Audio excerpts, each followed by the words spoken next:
Bom dia, bom dia, bom dia. Sem Bíblia não tem café. Passando aqui porque hoje nós já estamos no livro de Salmos, no capítulo 14. Antes disso, nós vamos falar um pouquinho sobre como ser conduzidos pelo Espírito Santo. A primeira lição para ser conduzido pelo Espírito Santo é preciso aprender a andar em fé. E para andar em fé, nós precisamos de 3 coisas: renunciar a andar pelo esforço próprio, não andar por vista e não ser guiado pelo próprio entendimento. O que seria renunciar ao esforço próprio? Será que eu não devo trabalhar? Não é bem isso. Nós temos que trabalhar, nós temos que fazer tudo aquilo que está no nosso alcance, nós precisamos nos planejar, mas nós precisamos entender que o resultado do nosso trabalho não depende unicamente de nós, mas depende também da intervenção de Deus. Nesse caso, nós trabalhamos, mas descansados em Deus. Sabendo que nós somos dependentes de Deus, nós entramos no descanso dele. Por exemplo, aquelas pessoas que trabalham na obra de Deus, elas devem trabalhar com a mentalidade: Senhor, não sou eu quem faço, quem faz é o Senhor. Na Bíblia tem uma referência que diz que o sacerdote, ele não deveria se cingir a ponto de vir o suor. Ele não deveria trabalhar na obra de Deus a ponto de vir o suor, porque o suor é um símbolo de maldição. Quando Adão pecou, Deus disse assim: do suor do seu rosto você vai comer o seu pão. Jesus suou sangue por nós no Getsêmani para que nós pudéssemos descansar em Deus. O nosso trabalho, ele deve ser feito no descanso, sabendo que Deus, ele vai fazer aquilo que nós não podemos fazer. Tem até um louvor que diz assim: é meu, somente meu, todo o trabalho, e o teu trabalho é descansar em mim. Mas entender isso e conseguir aplicar é um desafio. Andar por fé e não por vista. O que seria andar por fé e não por vista? Quando o que eu vejo não está alinhado com o que a palavra de Deus diz sobre mim, eu desconsidero o que eu vejo, eu desconsidero as circunstâncias e fico com a palavra que eu tenho. Nós falamos no último vídeo sobre a palavra revelada, a palavra rema.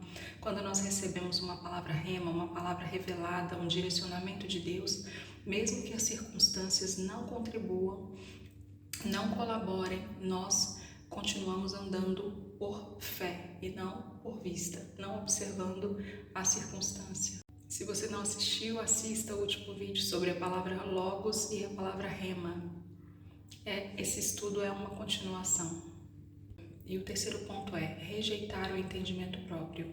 Depois que Adão comeu do fruto, ficou cheio de opiniões próprias. E nós somos assim, nós temos a nossa própria opinião sobre certas coisas. E mesmo muitas vezes quando Deus nos faz uma promessa, nós ficamos imaginando como nós vamos fazer para que aquela promessa se cumpra nas nossas vidas. Mas não é responsabilidade nossa cumprir uma promessa que foi feita por Deus. Por exemplo, Abraão, quando Deus disse que daria um filho a ele e a sua esposa Sara, que era estéril, eles deram um jeitinho para que ela tivesse esse filho através da sua serva Agar.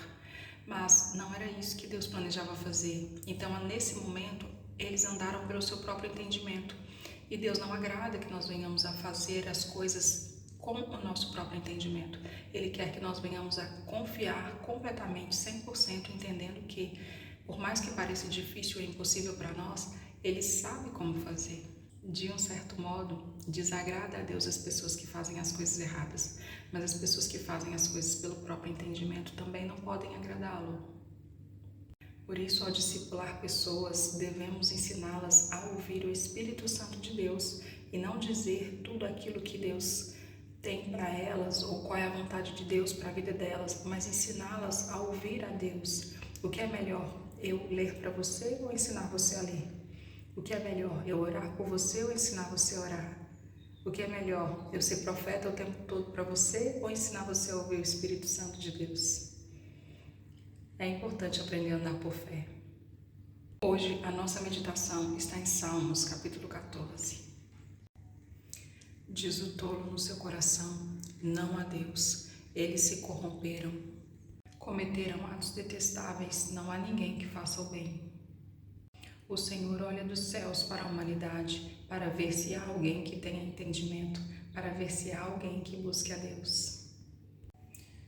Todos se desviaram e igualmente se corromperam. Não há ninguém que busque a Deus. Não há ninguém que faça o bem. Não há um sequer. Será que nenhum dos malfeitores aprende? Eles devoram o meu povo como quem come pão e não invocam ao Senhor. Lá estão no meio deles, tomados de pavor, pois Deus está presente no meio dos justos. Vocês, malfeitores, frustram os planos dos pobres, mas o refúgio deles é o Senhor. Ah, se de Sião viesse a salvação para Israel. Quando o Senhor restaurar o seu povo, Jacó se alegrará e Israel se regozijará. Foi isso por hoje, gente.